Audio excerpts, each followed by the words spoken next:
Going Off the Rack, I am Sal. I'm Ethan. And I'm Ben. Today we're doing The Death of Wolverine by Charles Soule and Steve McNiven. First of all, this is a gorgeously bound comic. Yeah. I am loving the hell out of this cover. Yeah. It's just pretty and it feels nice. But let's get into the overall feelings of this book. I loved the intro. Where it's the end. Yeah. This Rocket Raccoon ad destroys any feeling you might have. It's enough to make you trade weight. It's so jarring. Yeah. Just had to jump out right there.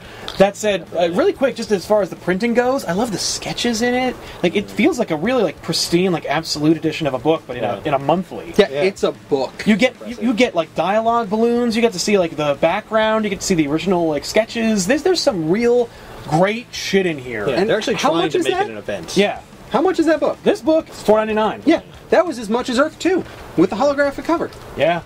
And there's no hologram here. There's a little bit of a shimmer. But who cares? No, but this is much better. Yeah, this is a collector's item. You get so much more in this book that you want. Yeah. With the sketches, with the behind-the-scenes stuff. Yeah. Now, That's that's actually a good comic. let's talk about that. The writing in general, how'd you guys feel about it? Oh my god, it was so cool. It was great. It's a really good great Wolverine book. Agreed. I was actually worried that Mark Miller wrote it, because, like, he's awful, and this is not. Like, Charles Soule really knows how to tell a solo story, and I didn't know he knew how to tell a really good Wolverine story, but it's fun. And, once again, it's one of those things where it's like, there's a lot of backstory, and there's no need to waste our time with some of it. Yes. It just kind of gets you right into the nitty-gritty. Yeah, it doesn't matter what the backstory is. Like, I thought it was great that you didn't have to read all the 3 Months to Die. Yeah, those were awful. By the way, speaking of the nitty-gritty, let's get into the art. Because it's gritty in a beautiful way. Yes, let's get into the art. It's grisly, it's just, it's so well drawn. Yeah. And the colors are fantastic. Now, Steve McNiven also drew Wolverine Old Man Logan, which is a beautiful looking book. He drew Civil I can War. definitely see that. That makes sense. But it's better. Like, McNiven got better. And it's hard to imagine because he's already a grade A top-notch artist in the Marvel Pantheon and comics in general. Yeah. But this book is his A game, which is hard to believe because it's like, Wolverine's just going to come back. You think so? Yes. Yeah. They're going to great lengths to make this like a cool event. I know, Yeah, I know, and it will it's be. still gonna but he's bring coming back because they all come back. Yeah. That said, it's really cool. Would you guys buy the rest of this? Would you see the rest of this? Yeah, I definitely would. I would probably wait for the trade, but I want to read the rest of it. Yeah.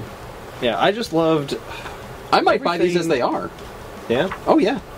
I like everything they did in this book. Like, there's so many moments that are really cool. Like, just like little subtle things, like when you're seeing a flashback to Wolverine talking to The bartender? Mr. Fantastic. No, Mr. Fantastic. Mr. Fantastic. Yeah.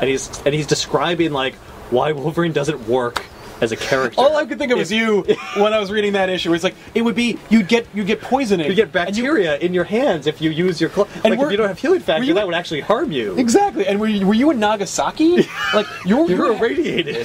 That's slowly killing you now. Yeah. I was like, yes, that's great. Like, what a awesome deconstruction of Wolverine as a without paradoxical character. Like you're a walking complication. Yeah. Yeah, but your healing factor, you're fucked. Yeah. It's a wonder that your strength and speed are still around because how could you schlep an entire skeleton full of metal? Yeah.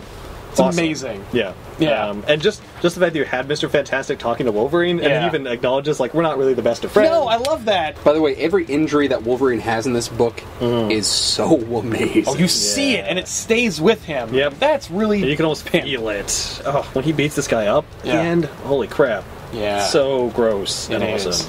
It's really visceral. And then the last page reveal was cool. It was cool, and like I hate Sabretooth, but you know what? I'm in. I'm just amazed that she has Sabretooth on a leash. I know. What does that mean? How did you do fucking that? badass. Good That is question. Sabretooth. Raises questions, and I'm sure it will deliver on them.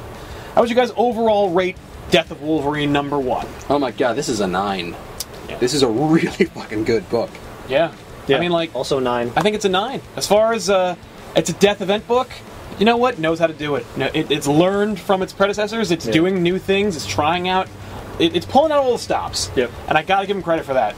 Great writing, top-notch art, and a fun story that I kind of want to read the rest of. I'm in. Yep. Death of Wolverine #1. I highly recommend you pick it up in print because it is a beautiful book. Definitely. It's well bound. The glossy cover, the extras in the back and in the front.